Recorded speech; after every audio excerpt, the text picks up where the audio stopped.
When I moved into Oak Ridge Estates, I thought I was settling into a peaceful neighborhood. The houses were pristine, the lawns perfectly manicured, and the streets quiet. It was everything I had hoped for. But I quickly learned that this so-called paradise was actually a kingdom, and its ruler was a man named Howard Langley, the HOA president who thought he was a king. Howard had been in charge of the Homeowners Association for over a decade. No one knew exactly how long he had been in power, but every attempt to vote him out mysteriously failed. The board was made up of his close friends, all of them just as drunk on power as he was. At first, I didn't pay much attention to the HOA. I figured as long as I followed the rules, I wouldn't have any issues. But I was wrong. The first fine arrived just 2 weeks after I moved in. Violation notice. Your mailbox is not in compliance with HOA regulations. Fine. $250. Confused, I inspected my mailbox. It was the same style and color as everyone else's. When I called the HOA office, I was given a vague response about updated aesthetic standards. I asked for documentation proving that my mailbox was out of compliance, but they refused to provide it. Annoyed, I decided to just pay the fine and move on. A month later, another violation arrived. Violation notice. Lawn edging does not meet HOA specifications. Fine. $500. This time, I wasn't going to let it slide. I attended the next HOA meeting, hoping to get answers. That was when I saw firsthand how Howard Langley operated. The meeting wasn't a discussion. It was a performance. Howard sat at the front of the room like a king on his throne, his board members flanking him like royal advisors. Any homeowner who dared to challenge him was quickly silenced. When I brought up my fines and asked for clarification, he smirked and said, "The rules are in place for a reason. If you don't like them, you're welcome to move." The room fell silent. No one dared to speak against him. That's when I realized this wasn't an HOA. This was a dictatorship. Over the next few months, I started noticing more and more of Howard's abuses of power. Neighbors were being fined for the most ridiculous things. Porch lights that were too bright, wind chimes that were too loud, even garden decorations that were aesthetic violations. Meanwhile, Howard and his friends openly violated the rules they enforced on everyone else. His lawn was overgrown, his driveway covered in oil stains, and yet no violations ever came his way. I started talking to other homeowners, asking if they had experienced similar issues. What I discovered shocked me. Howard had been running the HOA like his personal kingdom for years. He manipulated the voting process to keep himself in power, dismissed any challenges to his authority, and fined homeowners into submission. He had even forced a few people to sell their homes after drowning them in so many fines that they couldn't afford to stay. That's when I decided Howard had to go, but I knew I couldn't do it alone. I needed to rally the homeowners, expose Howard's corruption, and take back our neighborhood. And for the first time in years, people were ready to fight back. Howard Langley had ruled Oak Ridge Estates like a king for years, but now his reign was in danger. Homeowners were tired of the endless fines, the intimidation, and the blatant hypocrisy. The problem was, most people were too afraid to challenge him. He had built a system that ensured no one could fight back, until now. I spent weeks gathering evidence. I talked to residents, collected copies of their violation notices, and dug into the HOA's financial records. What I found was worse than I imagined. Howard wasn't just issuing unfair fines, he was pocketing the money. The HOA fees we paid were supposed to go toward community maintenance, but according to the records, most of the funds went to vague administrative costs. In reality, Howard had been using HOA money for personal expenses, landscaping for his own home, dinners at high-end restaurants, and even vacations. Once I had enough evidence, I reached out to my neighbors. We held secret meetings discussing our plan to remove Howard from power. Many were hesitant at first, afraid of retaliation. "What if he fines us more?" one woman asked. "Or threatens foreclosure," another added. But we all knew we had no choice. If we didn't stop him, he would continue draining us dry. The first step was exposing his corruption. We compiled a detailed report outlining every instance of financial mismanagement, every unfair fine, and every way Howard had abused his position. Then we sent it to every homeowner in the neighborhood. The reaction was immediate. People were outraged. Homeowners who had previously stayed silent started speaking out.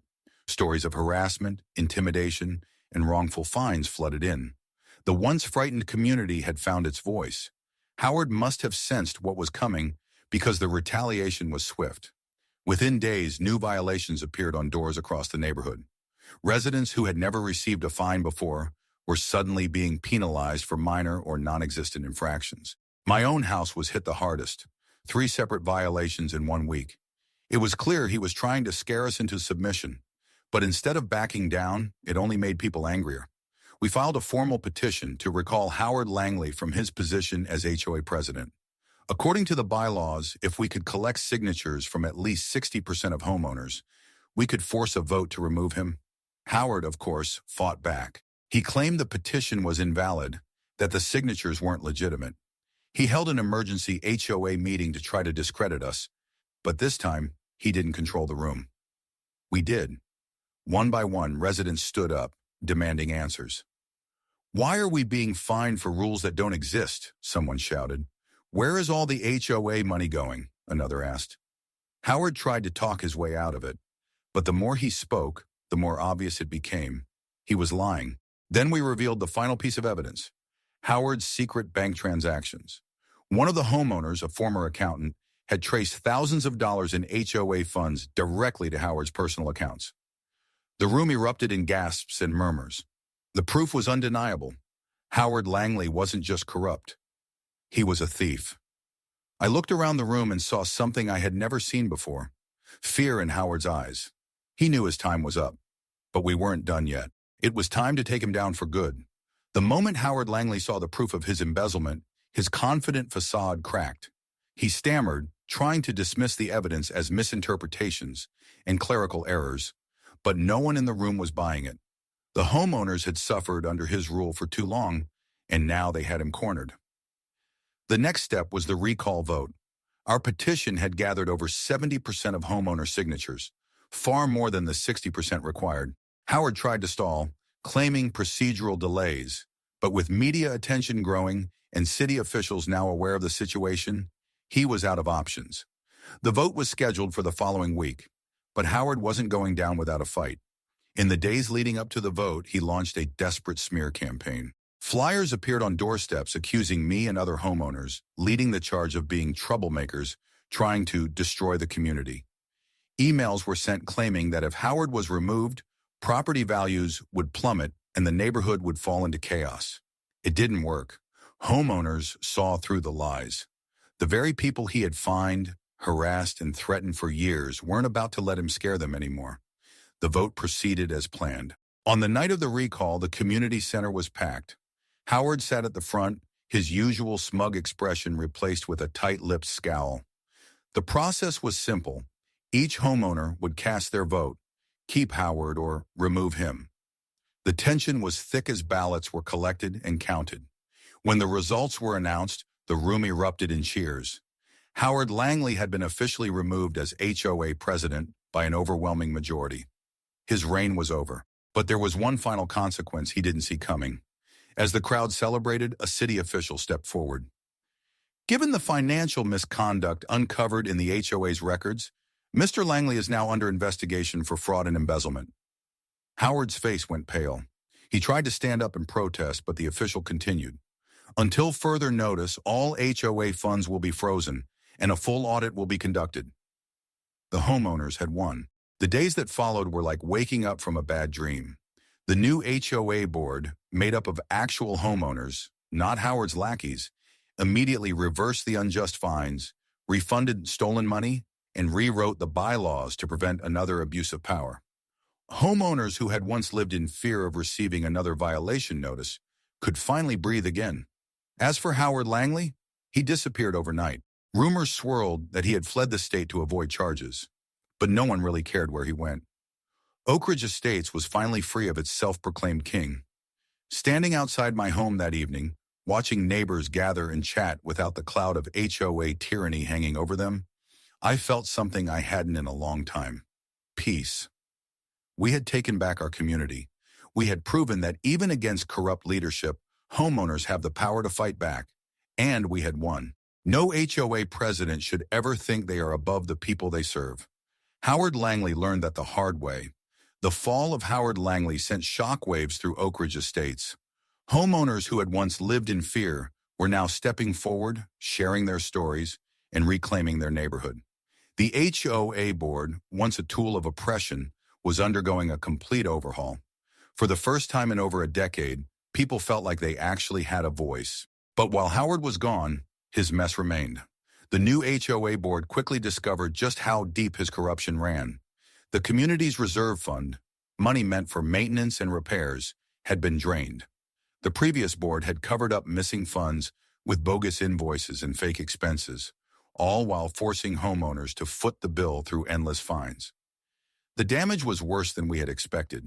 It took months to untangle the financial disaster Howard had left behind. The HOA's new leadership worked closely with auditors and legal teams to track every stolen dollar. Some funds had been siphoned into personal accounts, others funneled through shell companies. The deeper they dug, the worse it got. Then the final blow came: criminal charges.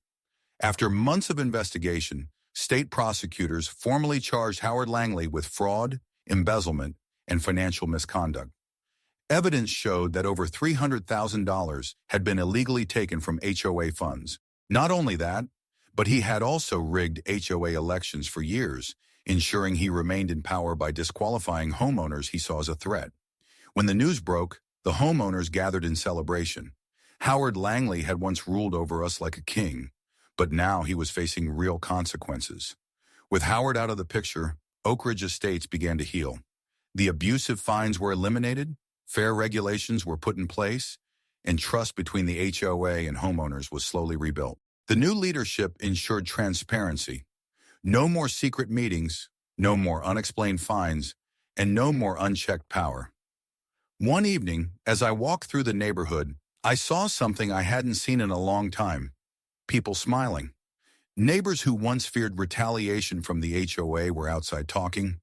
Kids were playing without the worry of receiving a violation notice, and the community felt alive again. Looking back, I realized this wasn't just about Howard Langley. This was about power, corruption, and the importance of standing up for what's right. We had learned a valuable lesson.